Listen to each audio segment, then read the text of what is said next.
TG Plus News edizione di Venezia, buonasera. In apertura del nostro notiziario la cronaca.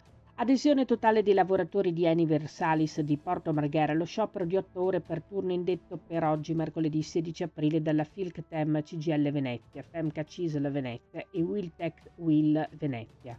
Una cinquantina di lavoratori ha istituito già alle 5:30 un presidio all'ingresso 9 dello stabilimento in via della Chimica, sciogliendolo alle 11. Per tutta la zona Porto Marghera si sono verificati rallentamenti al traffico. Come sindacati scrivono in una nota congiunta i rappresentanti di Filctem, Femca e Wiltec, ci sentiamo lasciati soli non solo dalla stessa Enis Versalis, ma non soprattutto dalle istituzioni. Al contrario di altre aree d'Italia, vedi Brindisi e Priolo a Siracusa, dove per la stessa questione sono stati aperti dei tavoli ministeriali. Ci auguriamo che l'iniziativa del 16 aprile sia arrivata ai vertici della politica, altrimenti siamo pronti a organizzare nuove iniziative. Cambiamo argomento. Una nuova fase di maltempo sta per investire nel Veneto con precipitazioni diffuse, anche con rovesci temporaleschi, con quantitativi anche abbondanti e con un significativo rinforzo dei venti da est-sud-est, sia in quota che sulla costa e sulla pianura interna. Alla luce di queste previsioni, il Centro Funzionale Decentrato della Protezione Civile della Regione Veneto ha emesso un avviso di condizioni meteo avverse, valevole dalle 18 di oggi fino alle 18 di domani, 17 aprile. Lo stato di attenzione è stato dichiarato anche per vento forte su tutto il territorio regionale.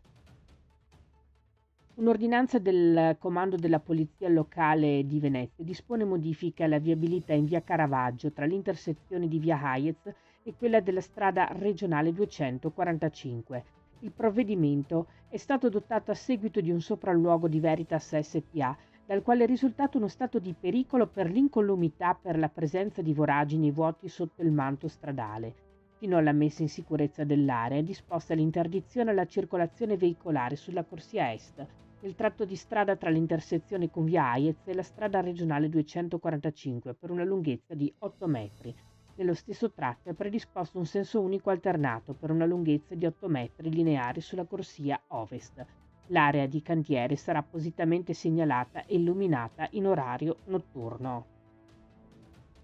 Voltiamo pagina. Tutelare l'ambiente e in modo particolare il territorio con azioni di sensibilizzazione, appuntamenti di raccolta della plastica e rifiuti, lezioni di educazione ambientale nelle scuole, passeggiate ecologiche nel territorio, segnalazione di abbandono rifiuti in maniera abusiva.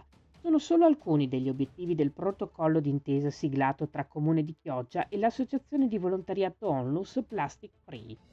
Con questo protocollo d'intesa, precisa Mauro Armelao, sindaco di Chioggia, dimostriamo quanto ci stia a cuore il rispetto per l'ambiente. Diamo il via ad una collaborazione solida che svilupperà tante attività rivolte alla cittadinanza partendo dal mondo della scuola, così ad educare i giovani al rispetto della natura.